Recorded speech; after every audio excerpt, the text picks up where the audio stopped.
पाक की online class में आप सभी स्टूडेंट्स का हार्दिक अभिनंदन। देखिए स्टूडेंट्स, हम लोगों का जो इसमें टॉपिक चल रहा था काइंड्स ऑफ पॉल्यूशंस, प्रदूषण के प्रकार, जिसकी क्लास में मैंने आप लोगों को वायु प्रदूषण के बारे में पिछली क्लासेस में पढ़ा चुकी हूँ। और आज का जो हमारा टॉपिक चल रहा है जल प्रदूषण से रिलेटेड है।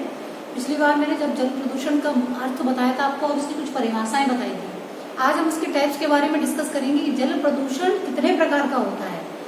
जल हमारा जो भौतिक और कुछ रासायनिक तत्वों के द्वारा हमारे जो जल को प्रदूषित किया जा रहा है उसके कई रीजंस हैं, जिसकी वजह से हमारा जो आम जीवन है वो काफी प्रभावित हो रहा है। तो इसके कितने टाइप्स हैं, कैसे कैसे इसको डिवाइड किया गया है, वो आज की क्लास में हम डिस्कस कर रहे हैं। देखिए, इसके हमने 3 कैटेगरी डिवाइड की है। पहला है भौतिक और रासायनिक गुणों के आधार पर, दूसरा है स्रोत के आधार पर और तीसरा है विघटनशीलता के आधार पर। 3 कैटेगरी में मैंने इसको डिवाइड किया है। 3 कैटेगरी में हम इसको डिफाइन करेंगे। उसके अंतर्गत अलग अलग पॉइंट्स दिए गए हैं और अलग अलग कैसे इनको विभाजित किया गया है। भौतिक और रासायनिक गुणों के आधार पर जल प्रदूषण के 2 काइंड्स बताए हुए हैं, जिसमें एक भौतिक प्रदूषण हो गया, दूसरा हो गया आपका रासायनिक प्रदूषण। भौतिक प्रदूषण के अंतर्गत हम कौन सी चीजें डिवाइड कर सकते हैं, जिसके अंतर्गत आपके तेल आ गया, गंध आ गई, कीचड़ आ गया, जीवांश आ गए, कीटाणु, सूक्ष्म कण आदि। कई तरह के जो तेल है, कई तरह की जो गंध है, कई तरह के जो कीचड़ है और जीवांश, कीटाणु और छोटे छोटे जो सूक्ष्म जीव हैं वो भौतिक प्रदूषण के अंतर्गत काउंट किए जाते हैं। सेकेंडली है इसमें हमारा रासायनिक प्रदूषण। रासायनिक प्रदूषण के अंतर्गत क्या क्या चीजें आती है। सल्फाइड हो गया आपका, क्लोराइड, फ्लोराइड, अमीनिया, नाइट्रोजन, लवण, कृत्रिम रसायन, पारा, रोगनाशित, कई तरह के जो रसायन तत्व होते हैं, रसायन गैसेस होती हैं, वो इस प्रदूषण में इंक्लूड की जाती है। किसमें?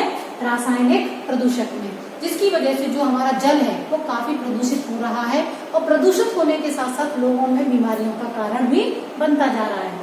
और सेकेंडली स्रोत है इसका। स्रोत के आधार पर हमने इसका डिफाइन किया है कि कैसे इसकी कैटेगरी में डिवाइड किया गया। स्रोत के आधार पर इसको 4 कैटेगरी में डिवाइड किया गया है। इसको जल प्रदूषण को स्रोत के आधार पर 4 भागों में बांटा गया है। पहला हो गया आपका औद्योगिक प्रदूषक, दूसरा हो गया कृषि क्षेत्र संबंधी प्रदूषक, तीसरा हो गया प्राकृतिक प्रदूषक, चौथा हो गया आपका अन्य प्रदूषक, जिसके अंतर्गत जितनी भी सारी एक्स्ट्रा चीजें हैं वो आ जाती है। तो पहला हो गया हमारा औद्योगिक प्रदूषक, जिसके अंतर्गत कई तरह की गैसेस हो गई। हमारा जो सल्फाइड है, नाइट्रोजन है, अमोनिया है, क्लोराइड है, सीसा जस्ता, कई तरह के लवण है, ये सारे इसमें इंक्लूड हो जाते हैं औद्योगिक प्रदूषक में, जिसकी वजह से कई तरह की गैसेस लीकेज होने के साथ साथ लोगों में हानि और कई तरह की बीमारियों का भी लोगों को सामना करना पड़ता है। किसकी वजह से? औद्योगिक प्रदूषक की वजह से। दूसरा है कृषि क्षेत्र संबंधी प्रदूषक, जिसकी वजह से लोगों में कृषि क्षेत्र से संबंधित लोग जितने भी कार्य करते हैं उसकी वजह से कई तरह की बीमारियां हो जाती हैं। इसमें देखिए कई तरह के कीटनाशक पदार्थ हो गए, रासायनिक उर्वरक आदि, जो कि कई तरह के जल में घुलनशील होकर या जल में मिलकर लोगों में बीमारियां क्रिएट करते हैं, जो हमारे जल को प्रॉब्लमेटिक बना देते हैं, जल में प्रदूषक का कार्य करते हैं, जिसकी वजह से हमारा जो जल की जो ओरिजिनल क्षमता है, जो जल की कैपेबिलिटी है, वो नष्ट हो जाती है। किसकी वजह से? इन रासायनिक औद्योगिक कृषि क्षेत्र के कीटनाशकों के वजह से। अगला है प्राकृतिक प्रदूषक। देखिए, प्रकृति में कई तरह की विघटित जैविक सामग्री है, जैसे आपका ज्वालामुखी से निकलने वाला जो लावा है, मैग्मा है, वो हमारे धरातल पर आ जाता है। तो ये प्राकृतिक स्रोतों में आ जाता है, जो जल में घुलनशील होकर जल में जब मिक्स हो जाता है, तो जिसकी वजह से हमारे जो जल है वो काफी प्रदूषित हो जाता है। क्योंकि जो जल में ज्वालामुखी प्राकृतिक आपदाओं से रिलेटेड है, ये जानबूझकर चीजें नहीं की जा सकती, जिसकी वजह से ये जो हमारा धरातल है उस पर कई तरह का लावा और मैग्मा निकल के आ जाता है, वो हमारे जल को प्रदूषित कर देता है। और नेक्स्ट है हमारा अन्य प्रदूषण। अन्य प्रदूषण में आपकी क्या क्या हो जाता है। देखिए, जैसे गंदा जल है, गंदा पानी है, नालियों का पानी है वो निकल के जा रहा है। बाकी का मलमूत्र है, सिटियों में नाले बना दिए जाते हैं जो सीधे के सीधे नदियों में जाके मिलते हैं। कई तरह के कूड़ा कचरा है जो नदियों में बहा दिए जाते हैं, पानी में बहा दिए जाते हैं, जिससे हमारा जल काफी प्रदूषित हो रहा है। कई तरह के जो डेड बॉडीज हैं, मृत शरीर हैं, उनको भी पानी में बहा दिया जाता है। जमुना है, गंगा है, कभी जितनी सारी पवित्र नदियां हैं उसमें आपने देखा होगा उनकी पवित्रता भी धीरे धीरे खत्म होती जा रही है, क्योंकि गंदगी जितनी है वो सब लोग स्टोर कर देते हैं और नदियों में बहा देते हैं जाके, जिसकी वजह से उनका जो ओरिजिनलिटी है नदियों की, नदियों को गंगा नदी को सबसे पवित्र नदी माना जाता है, लेकिन उस नदी को भी अपवित्र कर दिया गया। उसका भी जो पानी है वो काफी गंदा होता जा रहा है, क्योंकि गंदगी उसमें बहा दी जाती है। काफी बोलते हैं कि डेड बॉडीज को नहीं बहाना चाहिए, तो उसमें फिर भी लोग नहीं मानते हैं, डेड बॉडीज को उसमें बहा देते हैं।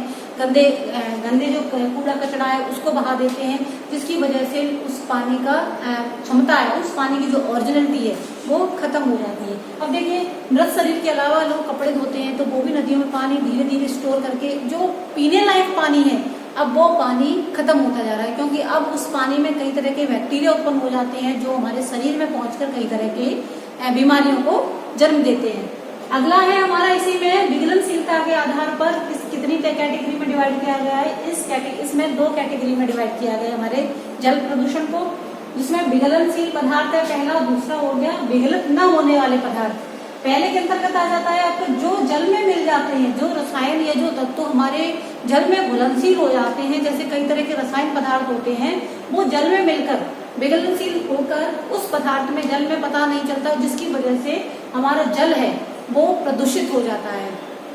अगला है इसी में विघलित न होने वाले पदार्थ। अब देखिए, तो जल में मिलकर भी जैविक क्रियाओं द्वारा विघलित नहीं होते हैं, मतलब जो जल में मिलने के बाद भी उसमें विघलित नहीं होते हैं, जैसे कि आपका कीचड़ हो गया, तो जल में मिलने के बाद भी उसमें विघलित नहीं होता, ये भी हमारे जल को प्रदूषित कर देते हैं। तो देखिए, जल के प्रदूषण के टाइप्स के अंतर्गत हम लोगों ने इस कैटेगरी को 3 भागों में डिवाइड कर दिया था। पहला हो गया हमारा भौतिक और रासायनिक गुणों के आधार पर, दूसरा हो गया स्रोत के आधार पर, और तीसरा हो गया विघलनशीलता के आधार पर। जल को जितना हो सके सेफ रखिए, क्योंकि जल ही हमारा जीवन है और जल के बिना कुछ भी संभव नहीं है। तो अपने तरफ से सभी लोगों का ये ध्यान अपने प्रदूषण को कैसे, हमें वातावरण को शुद्ध रखना है, अपने पर्यावरण को कैसे सही रखना है, क्योंकि जल के बिना कोई आगे के कुछ दिनों में ऐसा होने वाला है कि जल हमें पीने लायक पानी भी नहीं मिलेगा। अगर यही कंडीशन रही तो हम पानी के लिए तरस जाएंगे। तो आज की क्लास में हम इसके टाइप्स के डिस्कस करने के बाद कल की क्लास में हम इसके कॉजेस के बारे में डिस्कस करेंगे। तब तक के लिए थैंक यू, गुड बाय।